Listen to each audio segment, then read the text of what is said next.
Dragon Link tier, Raid Raptors, this is definitely an interesting breakdown. Make sure you guys smash the like crap out of that subscribe button so you guys don't miss out on more awesome content. Refined Gaming's 7 p.m. case tournament results here, and let me tell you, looking at these case tournaments and getting the chance to kind of see how the meta has fluctuated for some of these regions is very, very interesting, especially, you know, now that we've entered into the post-Phantom or the post-Terminal Revenge landscape out here. You know, I don't really expect those decks to, you know, kind of shake things up. I expected Phantom of Yubel to be a stronger card than it actually is. I'm not saying that, you know, Yubel hasn't been put on the map, because that's not the case.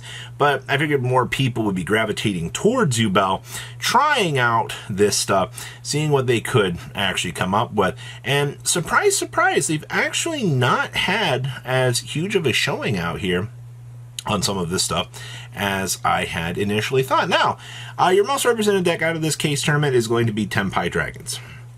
Am I initially surprised about that? No, not really. Tempai Dragons still are one of the most consistent monsters kind of floating around out here in the room, and the deck's ability to ignorantly steal games from your opponent is some of the freest stuff you will actually get the chance to see, and I absolutely love that. We also had what I believe it was Flaunderies that ended up winning the event. From what I was told by multiple people, they actually threw away the deck list before I had the chance, before I could see the first place one. So, yeah, or I was told it was Flu, but interestingly enough, there's no Snake Eyes in this tournament, which, okay, you know, overcoming like all these rogue options and stuff you have here is really nice. Now, second place evidently was Dragon Link. Dragon Link, Boral and Friends. Okay, I didn't expect to see that. We did have one Yubel deck present here. I will say Yubel having a genuine chance to kind of showcase its power in the meta is a very, very good thing. Especially when you get the chance to see the list here. It looks extremely optimized, and that's a good thing. We had Labyrinth also showcasing some of the destructive power that deck can kind of walk through a metagame and just crush the competition. Raid Raptor, also the big old unaffected boss monsters, though, you know, having one destructive Drew mechanic and clean that up with ease. And we also had a Tearlaments player kind of bringing up the rear for this tournament. I like everything that I'm seeing from this. It definitely is a nice meta shift, and that's a good thing. Let's pass on over to those deck lists. So, getting second place out of this event is actually Rocket Dragon Link, sporting off 45 cards, which is not the worst thing in the world. I'm happy to see that, you know, we still have strong numbers and representation out here. Of course, Saranir to get the Lubellion is still going to be an extremely important thing. Brain Regained, I still believe, is the heart and soul of this deck. The fact that, you know, you're able to kind of twist and turn and navigate through all of the little extra draw plus bonus effects that you need to see to have that consistent advantage tree going for you is good. Hey, we also have one anti-scam fragrance down here. You know, even though anti-spell went to 1, I'm surprised to see less people actually playing it. And the Black Goat Laughs. This card has been a huge, huge, huge part of the meta. Even though it is still considered a tech choice, or, you know, you'll see this kind of show up as a one-up, being able to, you know, obviously thrust into this in certain matchups, this build's not actually doing that, but this card being able to specifically name drop and help you out in every situation is extremely good. Alright, this is our Yubel deck. Now, what is interesting to me here is they kind of gutted down some of this Yubel package in here. We're going to 2 Spirit, the 1 Yubel, and the 1 Terra Incarnate, and they are actually playing the Pyre's map in here as well, which I think that this card is really, really strong, because this deck is focusing on turboing out the Phantom. You want to make sure that, you know, you're able to have 3 of these up, you know, get those monster rewrite effects, and then start penalizing your opponent from really being able to do anything that's going to be extremely bad for you. Of course, we also have the Typhon in here as well, to kind of clean up anything, and of course some extra little floodgate stuff in here. I'm also kind of surprised to see that we were dedicating some slots to Droplet, but you do need to make sure that you can have things like Droplet to kind of assist you and make sure that, you know, you can kind of control your opponent, so that you don't lose to the random board breakers along the way. We've seen plenty of times where you can just steal a game, but that's why I like this list a lot. Now we actually have I was waiting for this.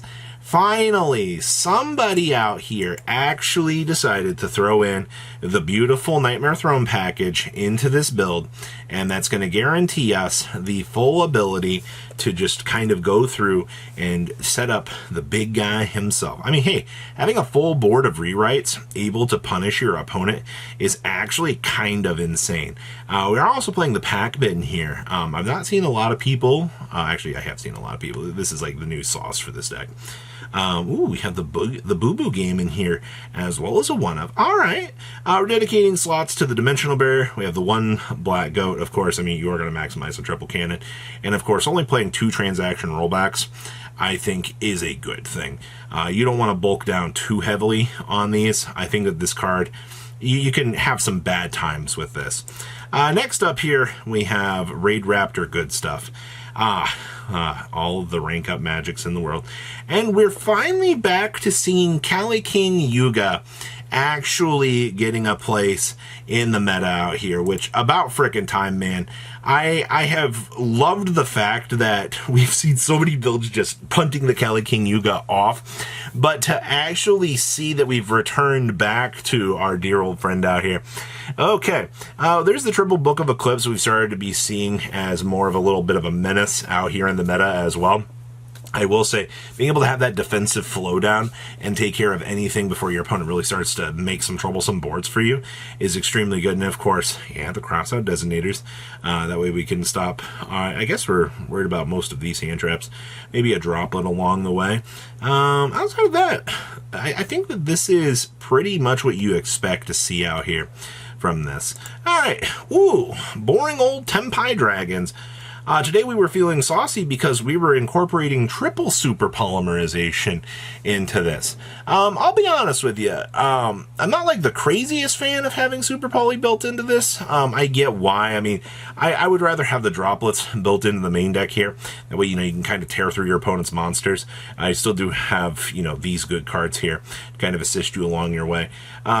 Ghost Ogre and Friends. Yeah, this is the pretty standard stuff I live for. We also have the Koi Belt, and we're also playing the Cyber's Quantum Dragon in here as well. Outside of that, I think these are probably going to be your 4 main choices for what you actually want to have. The fact that Draco Stapelli is just such a strong card for you too. You know, we're not even dedicating any power slots to any of the, I guess the other things I feel like that you genuinely need. No Promethean Princess, none of that. They are the cute cards, but it's just kind of that. Oh, we have another Tempai Dragon deck. This one, 14 card side deck down here? Okay, we're main decking Anti-Spell Fragrance. We're main decking this in Tempai Dragon, so that's kind of interesting. Wasn't exactly on my bingo sheet of things to see here, but I'll take it. Hello, Shenshin. Oh, yeah, we are starting to get into the odd deck choices here, like Senshin. Is that it? We're just, obviously, Crystal Wing without the Tzolk'in? Okay. Also Zelantis. There were, I guess, Change Your Heart, your opponent's link 4. Monster Reborn, your opponent's link 4. Make Zelantis. Really? Okay. To be truthfully honest with you, yeah, you can have some odd tech choices in the meta, but this build just kind of proves how ignorant Tempai Dragons can be for needing to do what they need to do in order to kind of clean up your meta. Okay, Yu-Gi-Oh! You do love to see it. And our last list back here is actually Tearlaments. Okay, so we're playing 1 copy of the Black Goat Laughs, that's fine. Still doing the standard package for this, maximizing on the triple malicious, and we're actually playing 2 copies of Beast King of the Swamp. You know, having a good fusion subber is always, you know, a real struggle out here, but this actually does help out. Only 2 copies of the King's Sarcophagus, which I can get behind. All the tier names look extremely fine here. Grief, and we are playing the Heartbeat, no real changes there. Super Poly's built into the side deck, so you can kind of clean up any problems that you might have along the way. Outside of that, yeah, this all looks pretty standard in my opinion. We do have a lot of, I guess, a lot of good decks came out of this event. I didn't expect to see a tier in a top 8 anytime soon, but you know what? I'll take this. So what do you guys think? Please leave a comment down below. Tell me what you guys think, and I look forward to seeing what other cool results continue to kind of pop out here post Terminal Revenge. You guys have a good rest of your day, all right? Peace out. Patrons, thank you. Whoa!